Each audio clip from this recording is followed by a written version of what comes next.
I took all I could stand, but I couldn't stand no more. We're back on Route 66, at least for the moment. I could not stand being cooped up inside the house anymore, so I decided to social distance myself. Out into the desert for the moment, and on the way, I thought I'd pass by Elmer Long's Bottle Tree Ranch. Now, as you can see, it is actually locked up for the moment. for the same reason that everything else is locked up, but still. Even from the roadside. It is quite a beautiful place. There's always so many birds here. Huh, even a metal bird. Sadly, Elmer passed away in June, I believe, last year. Was very sad to hear of him passing. He and I were actually just talking just a little bit before that. He was telling me all about how he'd quit smoking and then re-quit smoking and re-quit smoking. He never even mentioned the cancer to me that ultimately took his life. The Bottle Tree Ranch is still open. I believe now it's owned by his son, and there is a live-in caretaker back there in Elmer's old house. But just like every other gathering spot in Southern California, it is closed to the public today, and there's a chain around the entrance fence. Doesn't stop people from stopping by, though. Normally on the side of the road in the desert like this, you'd be chatting to people, shaking their hands. Maybe talking about the mother road, old Route 66. But at the moment, everybody's keeping a polite distance away, and nobody's touching anything. I have fled from Orange County. I visited a closed Disneyland yesterday, but I just had to get out. Not just to prevent myself from going stir crazy or anything like that, But also, I was hoping I could escape up here to the high desert and find some sunshine. Doesn't look like that's gonna happen yet. But that's okay. I did actually have to come up here anyways today. Because a couple of months ago, I got a fix-it ticket from the highway patrol out here on my way to Chaco Canyon. And of course, the side bonus of that is we get a little cruise down Route 66. Just need to use the facilities real quick, where they actually have all the water you could possibly need at the Loves here. They even have medicine and everything else stores are sold out of. Unfortunately, though, still no extra toilet paper. All right, let's go take care of this ticket. Whoa, what the heck is that? Is that a tank? It looks like a tank. Sweet. Dude, oversized Lowe's indeed. That thing's the size of everybody's mother-in-law. You know, I'd really like to ride in a tank. Just once. Dude, it's just so weird how everything is dead. Everything has that strange Christmas Day, where is everybody feeling? All right, give me a couple seconds here. To go fix the fix-it ticket. Well, that was annoying. Apparently, just today, they have decided to shut down the office here at the CHP and the court across the street, so I can't fix my fix-it ticket in time.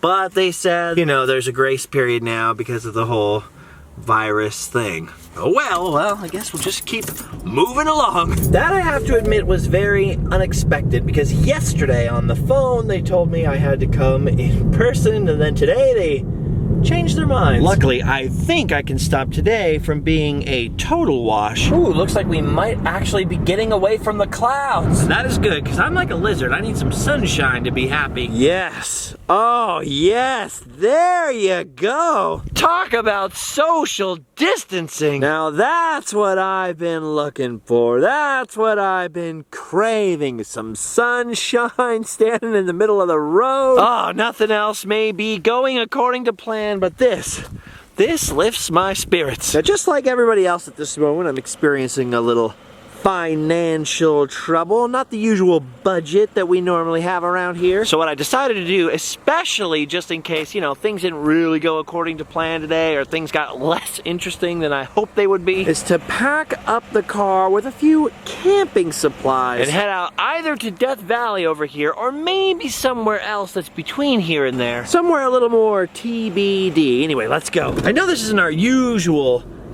regularly scheduled adventure, but hey, that's why the show's called Randomland, because you never know what's gonna happen around here. Wow, I gotta tell you, so far this drive is amazing. I've never actually gone this way up towards Death Valley. At the moment, we're out on Trona Road. Just an amazingly secluded drive. I haven't seen one other car in at least 30 minutes. Whoa, wow, look at this. I was just noticing this little campground out here. It's a little off-highway vehicle staging area. And then we crested the rise and bam, look at that view. Incredible. Let me tell you, this drive has been a lot better than just sitting around on the couch. Whew, I'm feeling my soul restored a little bit. And now that I've turned onto Highway 178, we've actually procured ourselves a little bonus adventure. Just off the road here in the middle of nowhere is a famous California landmark I've actually never seen with my own eyes. These are the famous Fish Rocks. Look at that. As some of you know,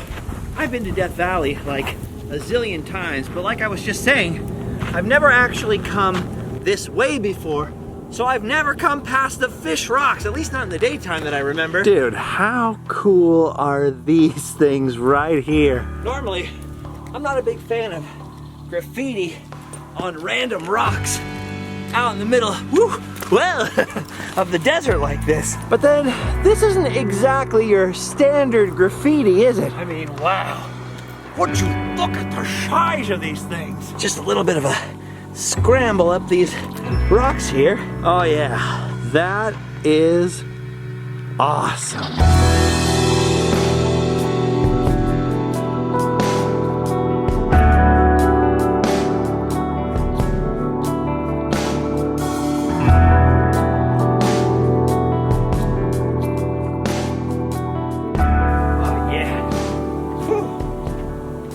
Fish Rocks, everybody. A little piece of unexpected roadside creativity. That is something I can definitely get behind. Awesome. I love the idea that somebody came out here and was looking at the rocks as they were, you know, in their state of nature and thought, man, those look like fish. I am coming back here with some white paint so that everybody else can see what I see. That's what I'm doing. Oh yeah, that was a good little leg stretcher. Look at these pipes.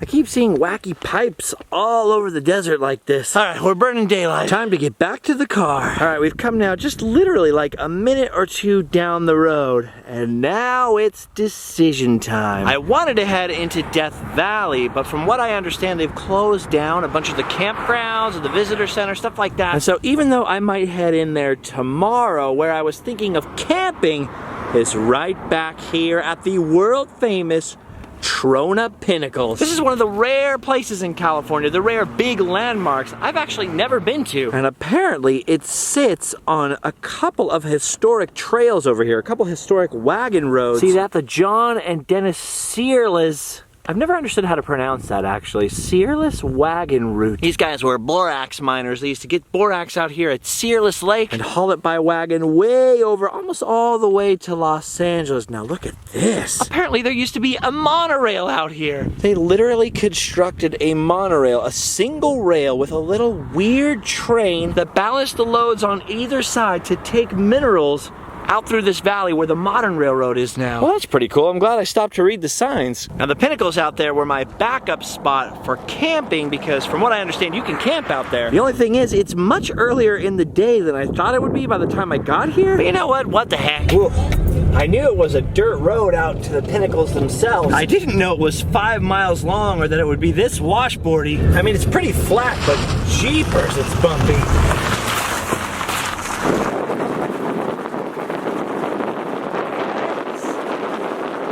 I didn't know I was getting a massage today. You can definitely tell we've had a little bit of rain out here in Southern California. Oh, look at that. There's a couple of railroad cars parked out there. Oh, whoa. Oh yeah, the road is a little worse than I thought it would be. Looks like somebody jiggled their floor mat right out of their car on these bumps. It's not too bad, but I am glad I didn't bring my Mustang. But even out here, you gotta obey the stop signs. Looks pretty good to me. This is totally bizarre here, this weird like evaporated minerals. It almost looks like snow on the ground, but as you can see, it's just sort of the evaporated salt, I think, just on the surface there. All right, I can see the Pinnacles out there. You see those just on the ground over that way? We've got just a few more bumpy miles.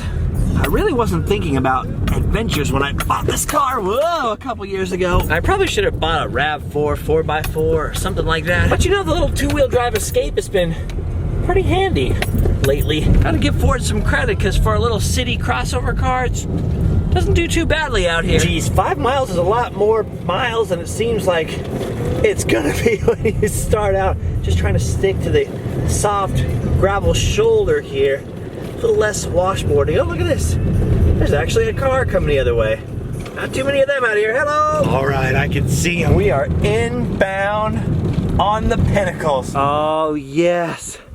Amazing. I didn't know this was a national natural landmark. I always thought the Trona Pinnacles were on BLM land. Oh, well, this means no drone, but we can still enjoy the view. Okay, this is epic. We are here. The Trona Pinnacles. And it's not just a national natural landmark. I stopped here a little distance away because right from this viewpoint, we are at a Star Trek filming location. Star Trek 5. The final frontier. Right from this spot, you could kind of match up the angle where Kirk, Spock, Bones, and Cybok come down to the planet Shakari to meet none other than God. Remember, that's one of the weird Star Trek movies where Spock suddenly has a brother named Cybok and he's getting telepathic messages from God. He wants him to go to Shakari. Well, the Trona Pinnacles stood in for that freaky planet beyond the Great Barrier. And we made it. Dude, that is awesome. The cool thing is when they leave the shuttlecraft and actually head into Shakari, which is just ahead of us over here, they're going towards a place where some other serious monkey business was filmed. And I mean that very literally. That's right, this place does double duty as another famous filming location. I thought it was going to be kind of hard to find, but right smack where the main road comes into the Trona Pinnacles, right in front of you is not only Shakari,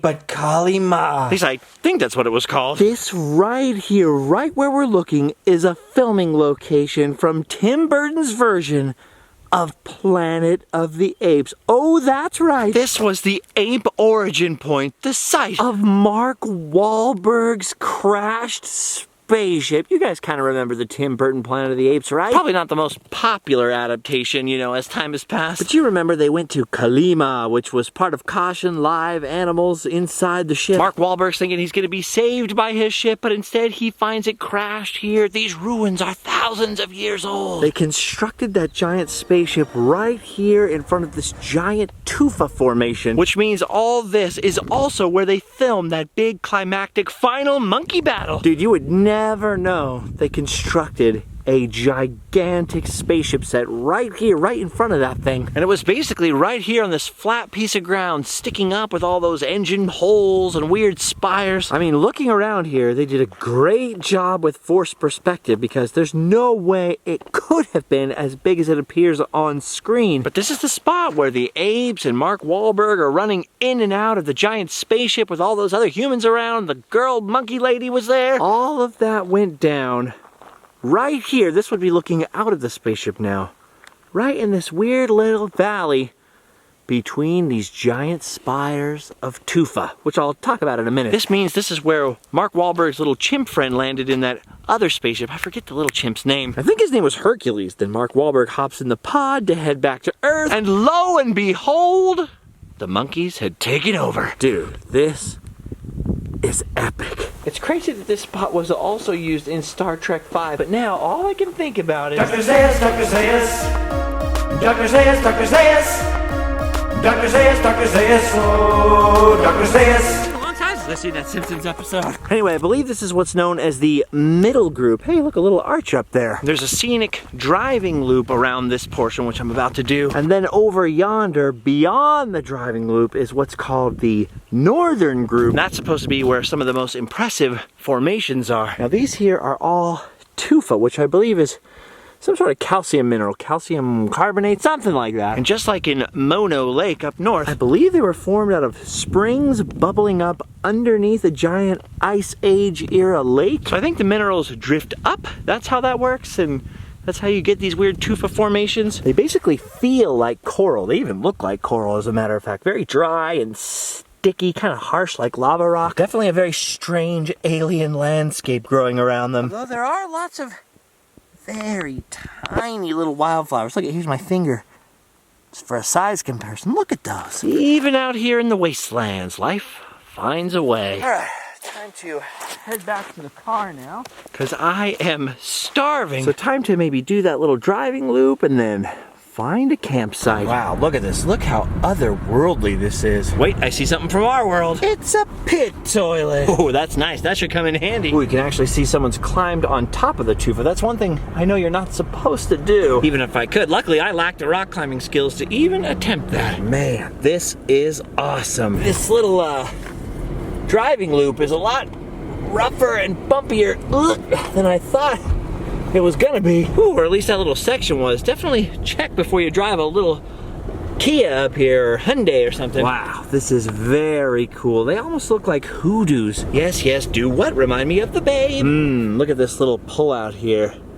See that fire ring over there? This would make a very good campsite. This is a tough I decision. think I'll keep cruising just in case there's a better one, since there are several of them. Oh wow, you can see this fella found a good spot out there. Ah, there's another van out there. Dang it, I'm late to the party. It's definitely very bumpy out here because it just rained. Still pretty easy for my little two-wheel drive, low clearance vehicle to handle. All right, I found a couple more rows and a couple more turnouts with really much better views, but Nothing as private as that first campsite I found. so I think I'm gonna head back up that way. Wow, look at these formations. Oh my gosh. I don't know, this is pretty good. Not too shabby. A couple of tufa formations over here. A nice view of this lonely guy. Like I said, there's better views, but I showed up here, 5 o'clock-ish. I'm new to this car camping deal, okay? All right, well, I guess it's time to set up camp. Open up the little hatch here. And I'll just move some stuff around inside. You see what I've got is a mattress from an old Coleman camping cot that I've thrown back here. And I always keep this black sheet in the car just to cover stuff up. Always travel with a black sheet in case you need to cover up your valuables. And then, like always, I've got blankets and pillows in my luggage and a poncho if I need extra warmth. And also, like always, my camp stove and my food box. Now, I know you're allowed to camp here, and I know you're allowed to camp for free, but I'm new to this. I'm used to designated tent site camping or backpacking where you know there's an established camping spot. I'm not used to this whole winging it just as long as you're off the road. I am a little nervous about my first time, and not for the reasons you'd think. Not because of strangers coming up on you in the middle of the night. I'm more concerned with some kind of ranger coming up in the middle of the night and being, hey, you parked in the wrong spot. You can't camp here. You gotta camp over there 20 feet. Although I guess that's pretty unlikely to happen out here. All right. I've got some flashlights, but what I didn't bring was a big lantern, so I'd better make some dinner now, and then if there's any light left, do a little hiking. No matter where I go, because the whole gluten-free thing, I always take the stove and your standard, bog standard old school mess kit. Little frying pan. Some napkins and extra bags and trash bags, just in case, you know, Ziplocs. A few gluten-free canned foods. Random stuff I really don't like, but comes in handy in an emergency. Some backpacking food, which is also gluten-free. Extra fuel for the stove, paper towels, toilet paper down in here. Ooh, I forgot I had these. But I think tonight, since I'm all on my own out here in the Old West, I'll have some Denison's chili con carne, no beans. Dude, this is the best chili. I'm telling you, if you're a celiac, or you don't eat gluten, or you just like chili, just try this chili. Just try it. Forgot to mention, I also always have silverware, plastic, and some like reusable camp silverware. Then can opener, of course, always. I always have lighter fluid. I usually have a fire log.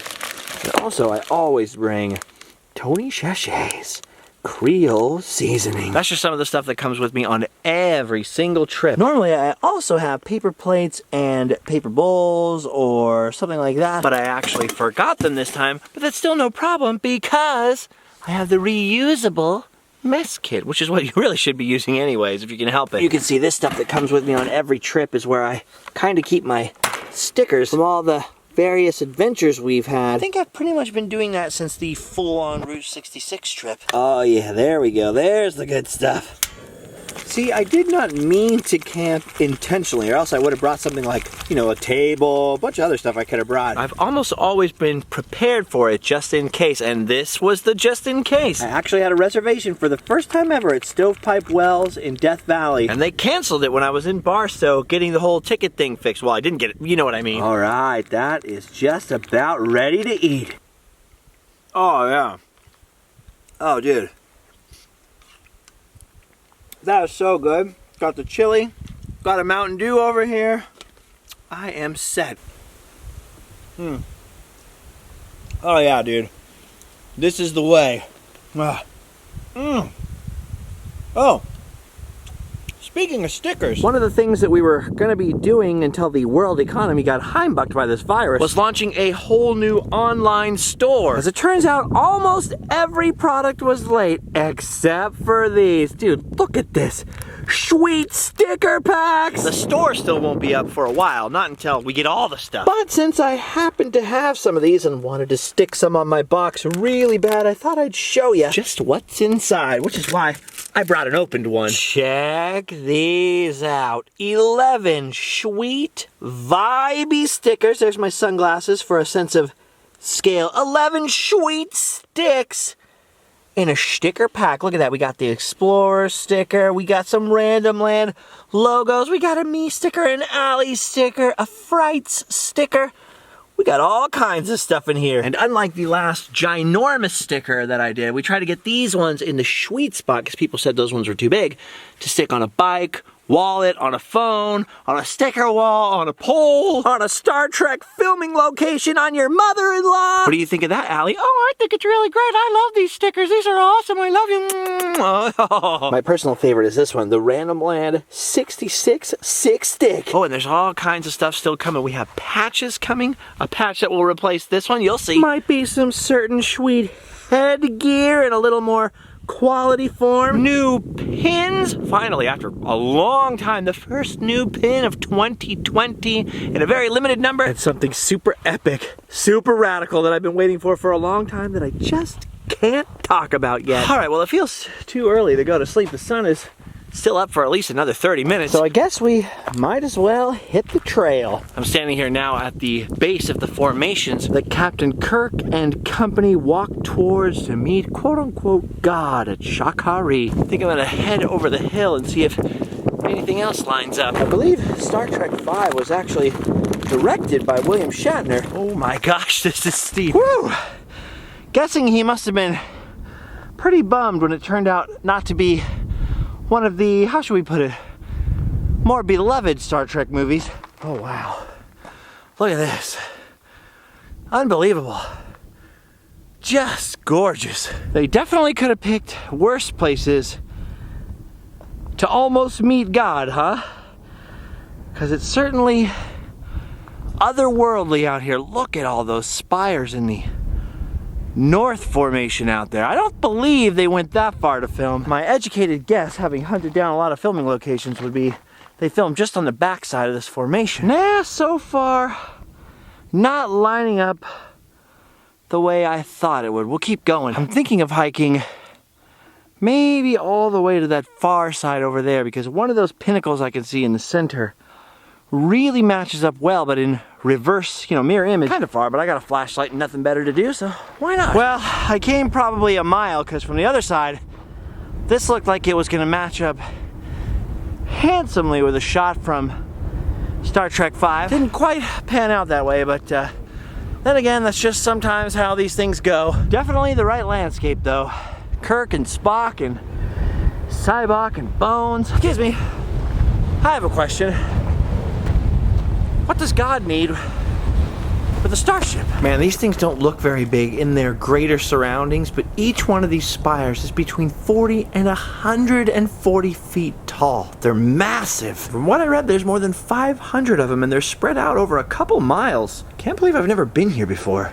No wonder it makes a perfect Star Trek planet. Oh man, I actually think now that I see the right spot, it was right where I started from over there. It's on the back side of the place I said it would be. Well, something to do in the morning, I guess. For now, we're running out of daylight, so it's time to head way back over there to camp.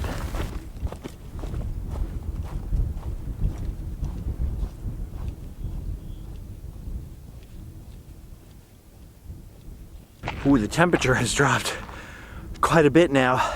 Look at this though. Just look at this amazing, incredible landscape out here. I approve. Oh, I made it back to camp. Woo! lolly. Found a shorter way back, and according to the GPS, it was just under 1 mile, so I wasn't far off with my guess there. And now it's getting dark, and like I said, I forgot the lantern, and all my books are on my phone, so nothing to do now but climb in the back for a little snooze.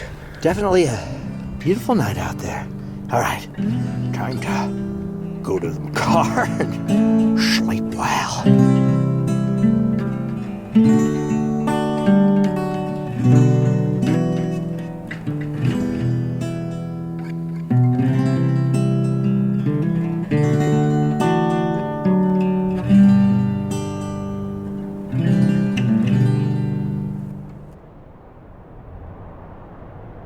Oh, good morning. Well, it appears that I have survived. It was a lot colder in there than I thought it was going to be. Definitely a trippy but beautiful place to wake up. Now there's nothing left to do but watch the sunrise.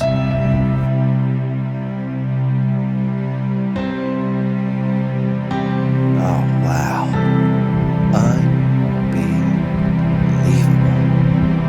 Gorgeous.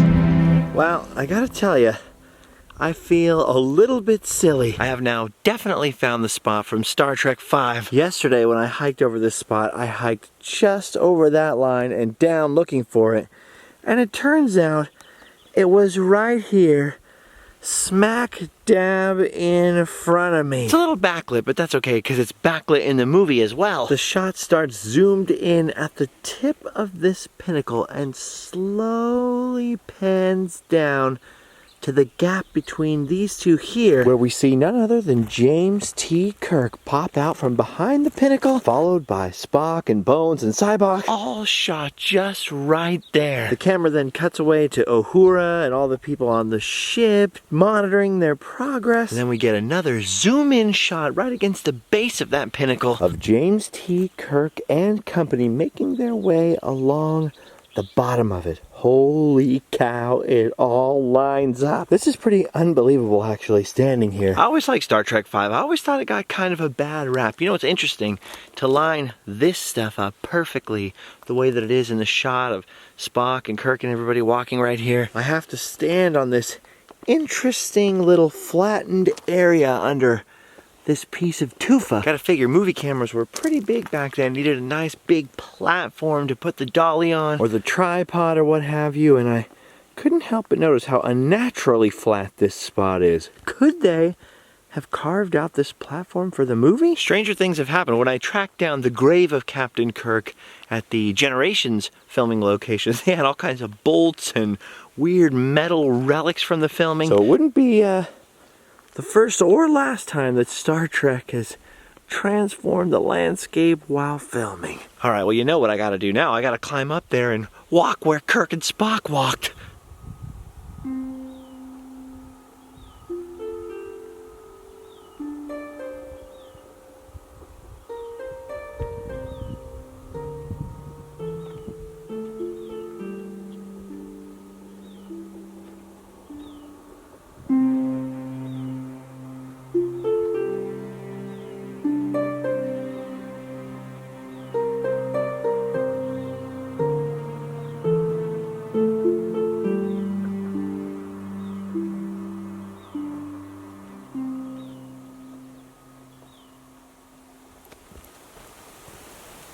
Dude, how awesome is that? The one thing I can't figure out exactly is where they came down the hill into a valley just like this, but eventually they reach a spot like this and Cybok says, "We have traveled far by starship." Oh, and the sound of his voice when he says by starship just wants to break my heart every time. Boy, look at this. Talk about boldly going where no man has gone before. Well, I guess some men have gone here before. And some Vulcans too. But now that I've been where Star Trek V was filmed and boldly gone where no Justin Scarred has gone before, I can safely say I've done my duty. I think it's time to move on from the Trona Pinnacles and eventually go home and sleep well. Thanks for watching. Keep an eye on all the social media stuff. It's all in the description. And I know many of you right now are cooped up because of the coronavirus. We got over 1,000 videos on this channel for you to explore. Get out virtually with me, do some exploring, have some adventures, and I'll see you all a little later. Bye-bye.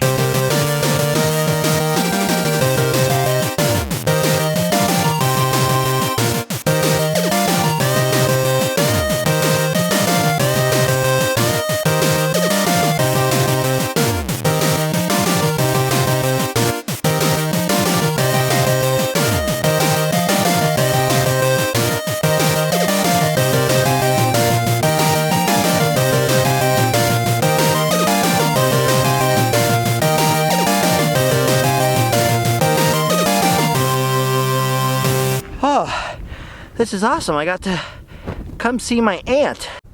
You know, it's funny. People often ask me, like, aren't you scared out there by yourself? You know, aren't you terrified? And the answer, of course, is no, not really. Actually, people always ask me what the scariest thing that ever happened to me is and stuff. I'll tell you what, the scariest thing ever happened today when I was out on that trail, like a mile away from here. I thought I lost my wallet. I checked my back pocket, nothing. No wallet. Checked my bag, checked everywhere. Came all the way back here, hiked all the way back, searched everywhere in the car. No wallet. And I was like, there it goes. Everything I own, no cell service. Hopefully have enough gas to get back. This is totally messed up. And then in the very, very last place that I would have even looked before totally giving up and just going to bed, I found it. Like right under the front seat, somehow it dropped down there. I was like, oh, thank goodness, that is way scarier than being alone in the desert or this wind noise or anything. It is actually really cold now. So anyway, I got the wallet. Enjoying this nice frigid breeze. I might roll up the window soon. And now it's literally time to sleep well. Good night, everybody.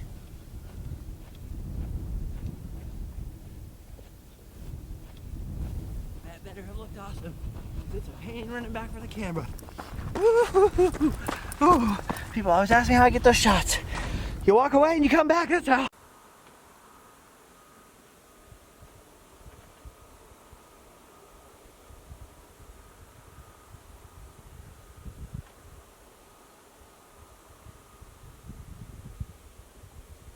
Dr. Zayas, Dr. Zayas, Dr. Zayas, Dr. Zayas.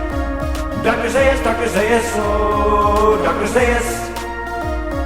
Dr. Zayas, Dr. Zayas. Oh, you crazy monkey man. You crazy ape man. He's a mad scientist. He comes from the planet of Earth. He's doing things with Mark Wahlberg.